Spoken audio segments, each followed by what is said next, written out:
Hello everybody and welcome back to the Backlog series. Our last episode we did Modern Warfare, the game of constant shock value, and now we're moving on to the competitor for that year's first-person shooter crown, Battlefield 5, which was such a brilliant game that it managed to trip over 2 hurdles before it even released, and then managed to knock down all the other following ones, embarrassing everyone at Electronic Arts Academy.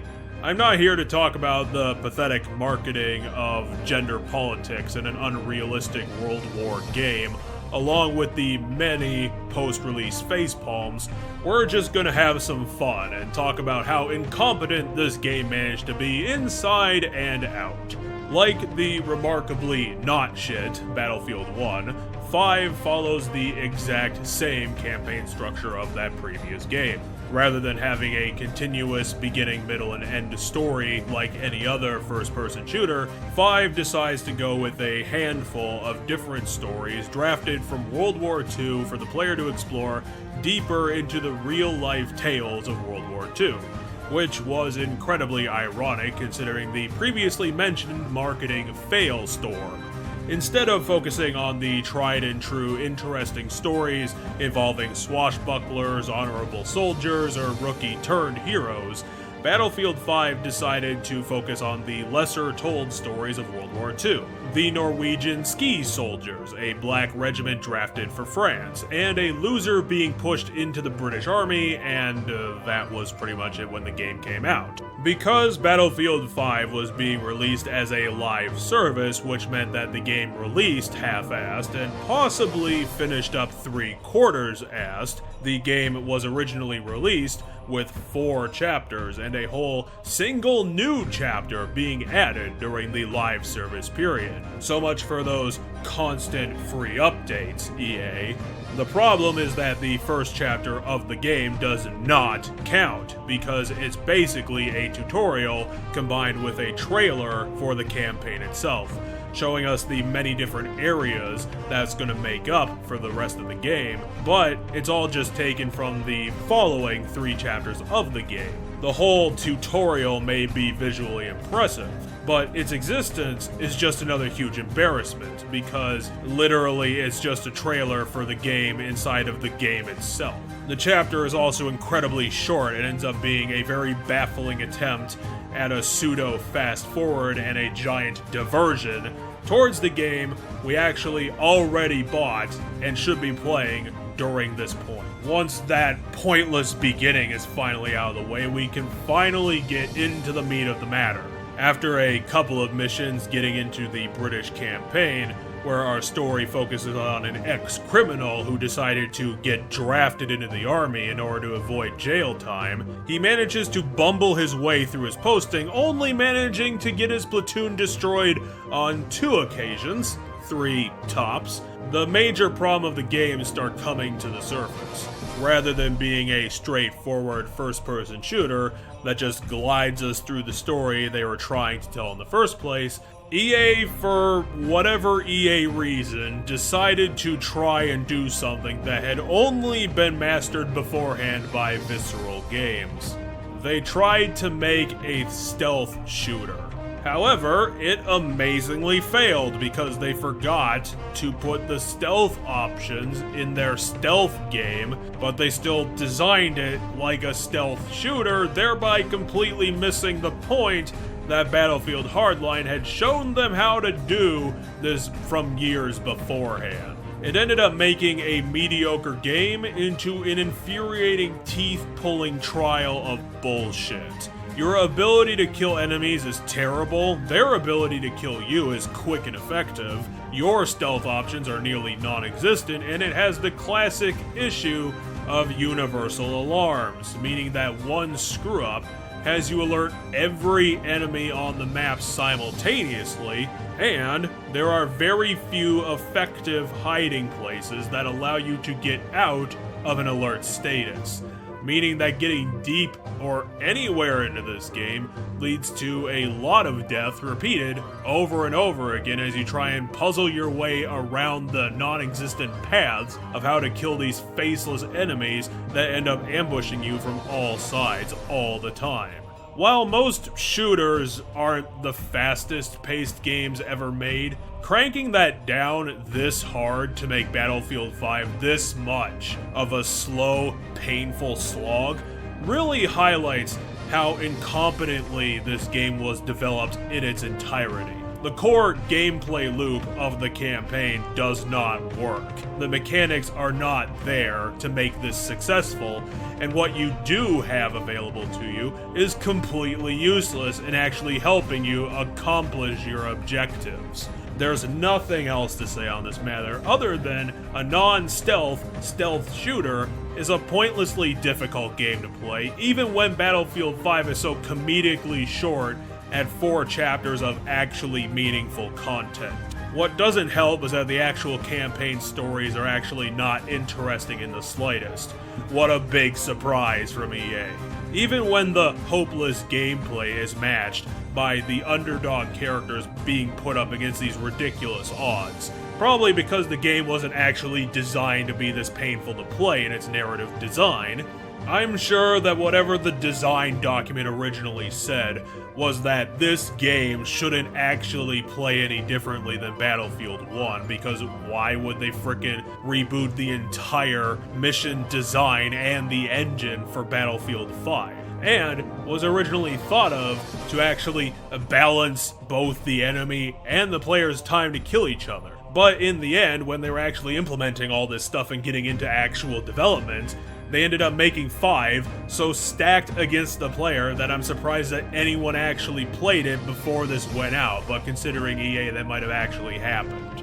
The actual stories in the game mainly shift around the same objectives that we've seen not only from Battlefield games of the past, but also Medal of Honor. You get to the point B, you shoot all the bad guys, you infiltrate their base of operations, maybe rescue a captive or get to a radio, destroy some of their assets to slow their advance. Stuff that really old first-person shooters have made their bread and butter out of, the stuff that we've seen 50 times before.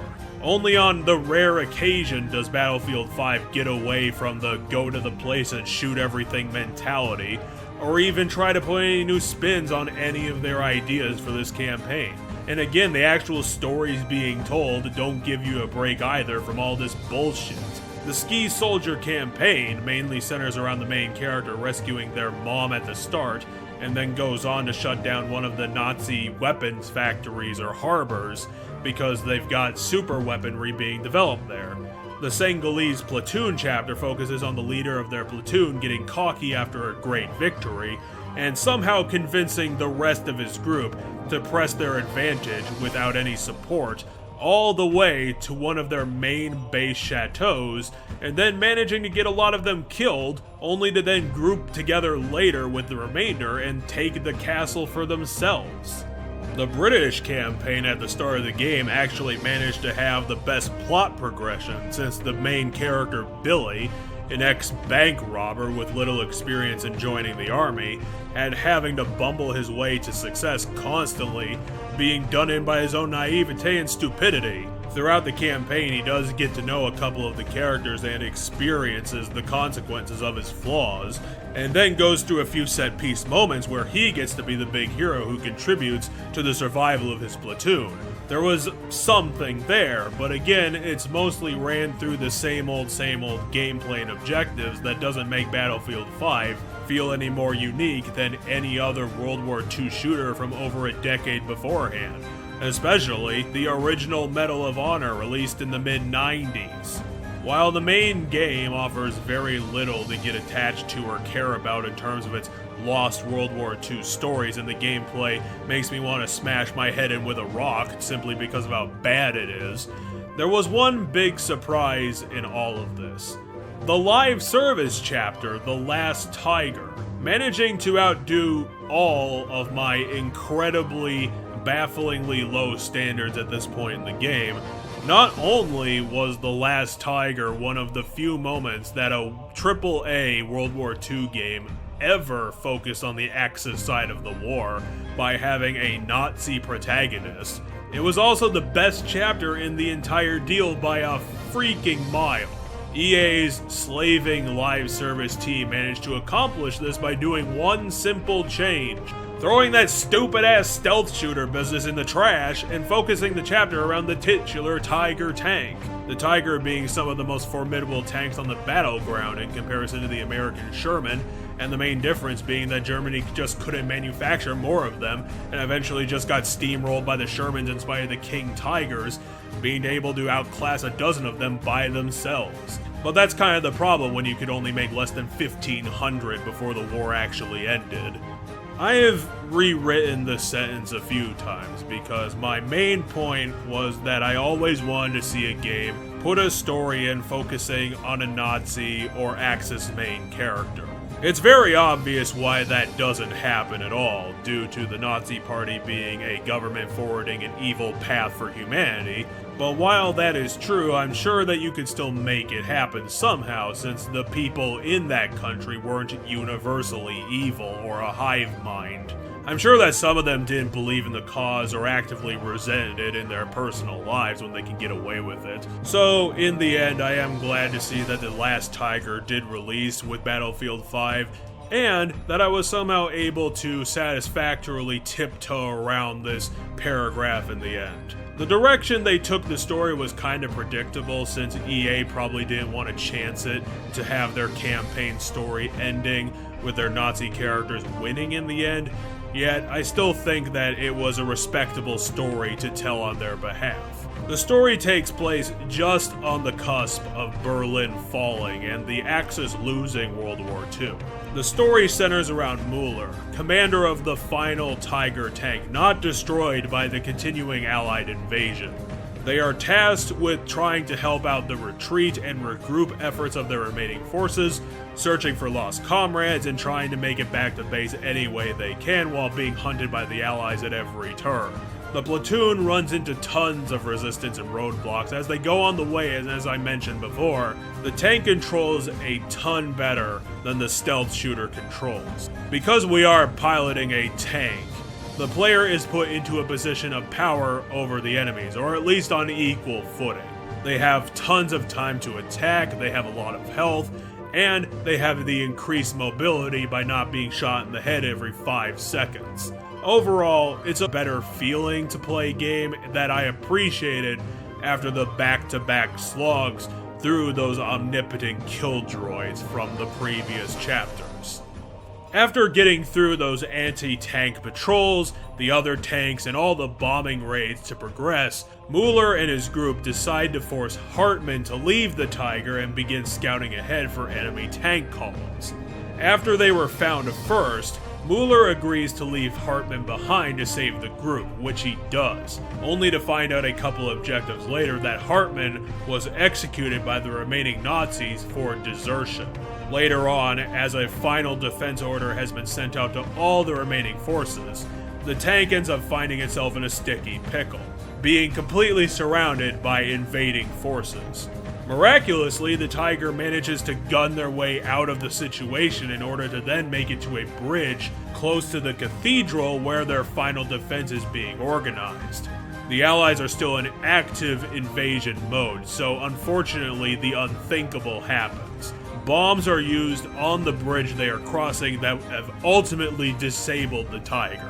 After exhaustion and a couple feelings of hopelessness, Kurtz, another member of the platoon, decides to slam the fuck it button and deserts his commander, only to then be shot in the back by Schroeder, true Nazi believer who wanted to run his conduct by the book of the Nazi Party. Mueller at that point had the exhaustion get to him before the campaign even started, so he ended up being horrified that he couldn't have managed to find a way to dissuade Schroeder to give up on his authoritarian ideals. Mueller meets his end by cradling Kurtz's body as the Americans circle him again, demanding surrender.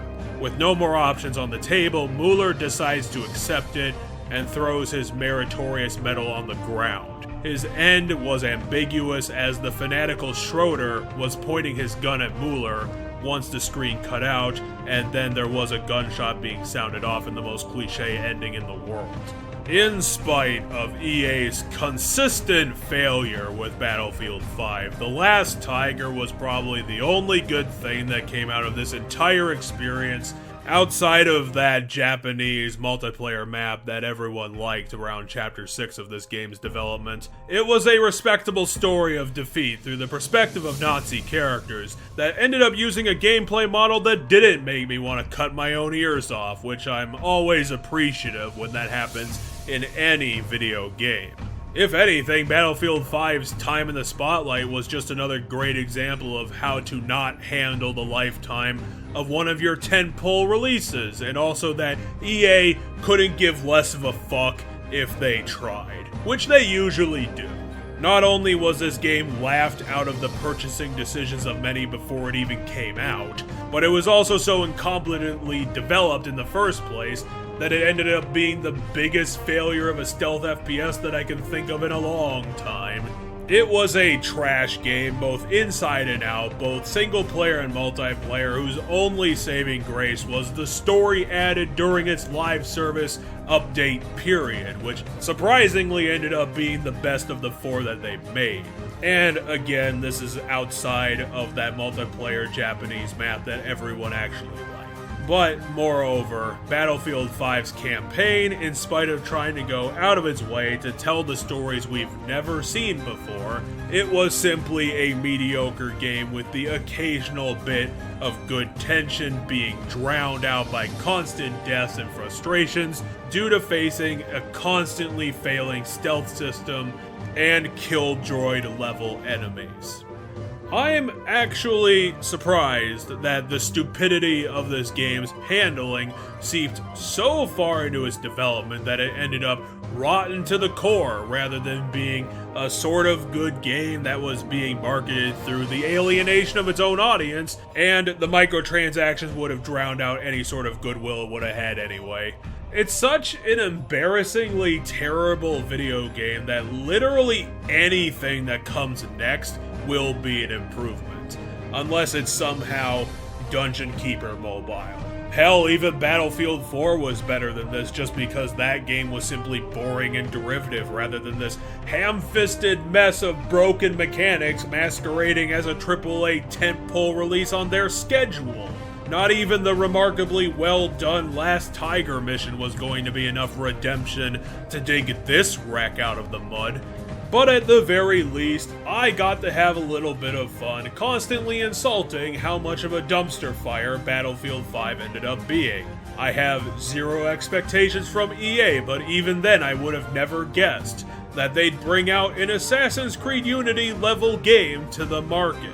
Another perfect reason never to trust anything ever attached to Electronic Arts, and we all lived happily ever after for learning that lesson.